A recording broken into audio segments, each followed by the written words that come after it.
Welcome back to Football Daily. Today we're counting down 10 players whose careers once looked in serious trouble but have turned a corner in a big way in the last 2 years. Let's go. 10. Álvaro Morata. Álvaro Morata arrived at Chelsea in 2017 for a then club record £60 million, with the expectation that he would finally marry his reputation as one of Europe's most dangerous marksmen with a regular starting spot at a big club, having spent a fair amount of time on the bench during impressive spells with Juventus and Real Madrid. It didn't work out at Stamford Bridge, and his return to Atleti, where he had once been a youth player, was similarly disappointing, as he continued to miss big chances and failed to replace the output of Antoine Griezmann. So when Morata made another return, this time to Juve, fans were sceptical of his chances, especially with players like Ronaldo and Dybala to contend with. But the 28-year-old is thriving back in Turin. With less expectation on his shoulders to score consistently, Morata's all-round game has improved. He now creates 1.7 chances per 90, his best average since he was last at Juve in 2015-16, and they're quality chances too, with his 0.39 expected assists per 90, the best showing in the Bianconeri squad. With CR7 remaining Juve's main goal-getter, Morata looks more comfortable in a supporting role and is playing his best football in years. 9. Ross Barkley.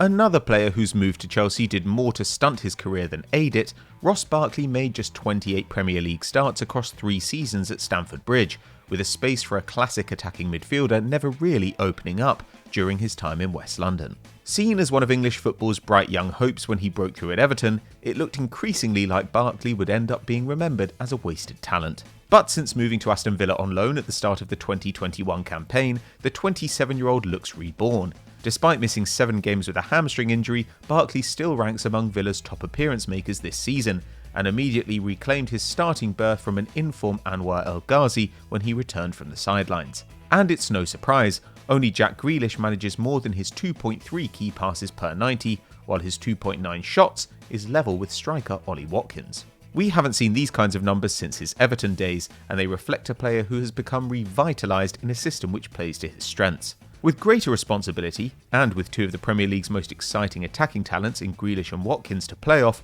Barkley is once again looking like a match winner. 8. Luke Shaw. Midway through the 2019-20 season, it seemed Luke Shaw's days at Man United were numbered. Having struggled with injuries in his first 4 seasons at Old Trafford, the Englishman finally became a regular starter in the 18-19 campaign, but rarely looked like the dynamic, overlapping fullback the club had signed all those years ago.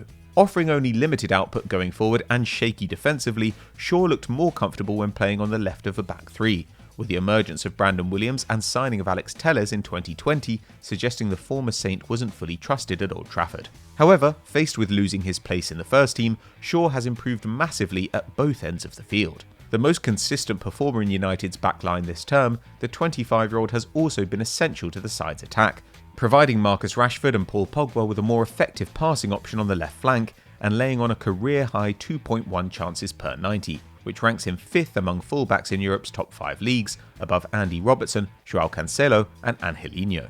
A first international call-up in 3 years is surely around the corner. 7. Kingsley Coman. Kingsley Coman's quality has never been in doubt, and at just 24, he has a trophy cabinet most top-level veterans would be envious of. But the French forward has of course suffered a number of injuries since arriving at Bayern Munich at 19, spending 25 spells on the sidelines in just over 5 years, an ordeal which even saw him consider retirement in 2018.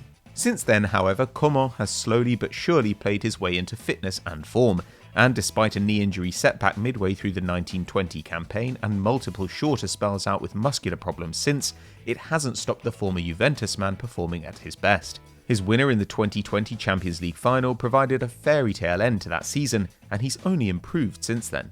Able to swap between the left and right flank with Serge Gnabry, Coman's versatility helps keep the Bayern attack unpredictable, and his creative game has come on brilliantly. His 9 Bundesliga assists is bettered only by teammates Joshua Kimmich and Thomas Müller in the German top flight, while his 12 goal contributions is already a career best. Coman is more vital than ever before to this Bayern Munich side. 6. Theo Hernandez. One of the great redemption stories of the last 2 years has been AC Milan's re-emergence as Serie A title challengers, and one of the key players in this story is Theo Hernandez. The Marseille-born left-back scored 6 and assisted 3 in the 2019-20 campaign and carried this excellent form into 2021, where he already has 4 goals and 4 assists at the time of writing. His pacey bursts down the left flank have become a hallmark of Milan's style of play, and their €20 million investment in him now looks a snip. However, when Paolo Maldini orchestrated the move in the summer of 2019, that sum looked a bit of a gamble. A highly promising teenager, Hernandez's outstanding loan spell with Alaves had inspired Real Madrid to sign him from rivals Atletico in 2017, but he never looked like usurping Marcelo at the Bernabeu, and a temporary switch to Sociedad didn't yield great results, with his key passes per 90 dropping below 1. While his brother Luca Hernandez became a regular at Atleti before sealing a record-breaking move to Bayern Munich, it looked like Theo would forever be in his shadow. But fast forward to now, and the Frenchman is one of the very best left-backs in Europe, and at 23 has the scope to get even better over the following seasons. 5. Henrikh Mkhitaryan. Some of you may be expecting to see a player like Romelu Lukaku on this list, but while the Belgian striker has rebuilt his reputation in Serie A, he only had one genuinely bad season in the Premier League, whereas his former teammate Henrikh Mkhitaryan endured a largely forgettable 3-year spell in England. One of Europe's most dangerous attacking midfielders when he joined Man United in 2016, the former Dortmund man struggled to get his chance under Jose Mourinho, and failed to find consistent form after that, with performances not improving significantly after a move to Arsenal. But since switching to Roma in 2019, the Armenian international looks totally revitalised. Despite an injury-riddled first campaign in Italy, Mkhitaryan still clocked up 9 goals and 5 assists in the league, and in 2021 he's even more vital to the Giallorossi, leading the squad for minutes played, goals and assists, the heartbeat of an ageing attack, alongside Edin Dzeko and Pedro. With any luck, we'll see the trio back in the Champions League before too long. 4. André Silva. Following his €38 million move to Milan in 2017 and the 2 Serie A goals which followed, André Silva was quickly labelled an expensive flop. And while a decent loan spell with Sevilla in 2018-19 began to recover his reputation, it wasn't until he moved to Eintracht Frankfurt the following season that he really began to look like the striker who'd made waves at Porto 4 seasons earlier. The Portuguese marksman has been a revelation under Adi Hutter, coming to life after the Bundesliga's restart in May 2020 and not showing any signs of slowing down since. His 8 goals in the final 10 games of the 1920 campaign helped propel Die Adler to a 9th place finish, while his prolific form this term has seen the side mount an unlikely challenge for a Champions League spot, raising hopes of a first qualification for Europe's premier competition since 1960. Silva has quickly become a talismanic figure in Frankfurt, with his 18 Bundesliga strikes second only to Robert Lewandowski in Europe's top 5 leagues. Playing in his 4th different country at 25, André Silva has very much found a home in Germany. 3. Gaël Kakuta. Once one of the most highly rated teenagers in European football, Gaël Kakuta's move from Lens to Chelsea as a youth player in 2007 was highly controversial at the time. The French club accused the Blues of effectively stealing the youngster from their academy, and while the 2-year transfer ban subsequently imposed on Chelsea by FIFA was eventually overturned, Kakuta's career at Stamford Bridge never took off. The star of the Blues Academy and winner of the Golden Ball at the Under-19 Euros in 2010, the French Congolese forward endured unsuccessful loan spells at a number of clubs including Fulham and Bolton. And while moves to Rayo Vallecano and Amiens years later bore more fruit, they weren't exactly spectacular. But now, having returned to Lens after 13 years, Kakuta is in the form of his life, taking more shots and creating more chances than ever before, and on track to hit double figures for goals in a league season for the very first time. And with Kakuta's career having come full circle, Lens are also on course for their best Ligue 1 finish since 2007, following a 5-year absence from the French top flight. It seems like this reunion was written in the stars.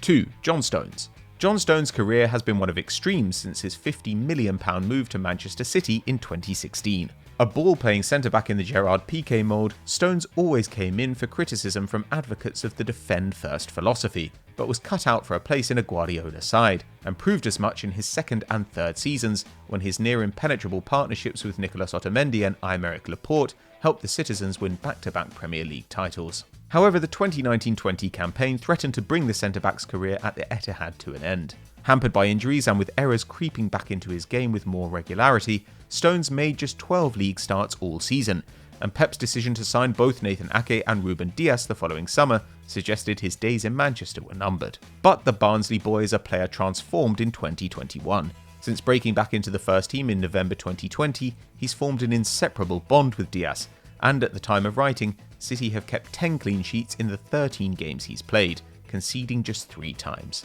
the 26-year-old's future in Manchester now looks a lot brighter. 1. Steven Caulker. One of England's most promising defenders in his youth, Steven Caulker's career never hit the heights many projected it to, while his battles with alcoholism, gambling and depression saw the Tottenham Academy graduate fall out of love with the beautiful game. Initially reluctant to address his mental health problems, Caulker has since admitted he grew to despise his profession, something which no doubt wasn't helped by him being loaned out multiple times during his development, with a move to Liverpool where he was used sparingly as an auxiliary striker by Jurgen Klopp the most bizarre.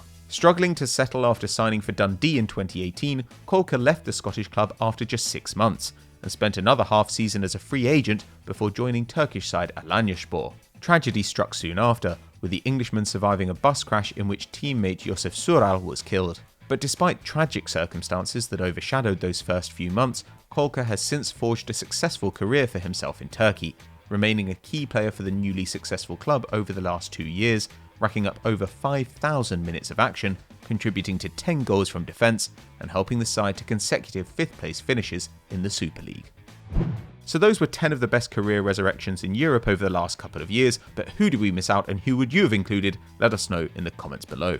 If you enjoyed this video, drop us a like and subscribe to the channel, hit that notification bell to never miss a video. We'll see you next time.